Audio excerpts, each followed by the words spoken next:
இங்க பாரு, சீக்கிரம் போய் ரெடி ஆயிடு, நம்ம அடுத்த இடம் போணும். நேத்தும் அந்த ஆள் என்ன தூங்க விடல. டிபன் வந்துருச்சு. கொண்டு போய் கொட்டிக்க சொல்லு. நான் மட்டும்தானே இருக்கேன். இவன் யாரு புதுசா இருக்கான்? இது உனக்கு ரொம்ப அவசியம்டி. ஏன் இவனும் உனக்கு வேணுமா? வேணானா வேணாம், என்கிட்ட உன் ஆட்டத்தை காட்டாத. நான் ஒருத்தி இருக்கிறதுனாலதான் நீயும் அல்ல கைங்களும் 3 வேளையும் கொட்டிக்கிறீங்க. என் உயிர் எடுக்காம போய் தொலை.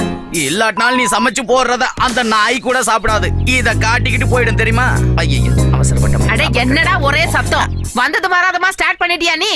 உள்ள போடி முதல்ல. நான் என்ன பண்ணேன்? இவன் தான். அடே இந்த மாதிரி சும்மா இருக்கிறத விட வெளியே ஏதாவது வேலைக்கு போலாம்ல. 4 காசாவது கிடைக்குமே. நீ போய் உன் வேலையை பாரு. அவன் கிடக்குறான். ஆஹா போச்சா, 2 ஒண்ணு சேர்ந்துருச்சா? போய் கொட்டிக்கலாமா? முதல்ல வயித்து பாப்போம். மேல போலாம் வா. அப்புறமா எல்லாம் அங்க பண்ணுவோம். போனாதான் சாப்பாடு கிடைக்கும், இங்க இருந்தா ஒண்ணும் கிடைக்காது. சீக்கிரம் வந்து பாரு, பட்டணத்துல ஏதாவது ஒண்ணு குறைஞ்சாமாவது எனக்கு வைங்கடா.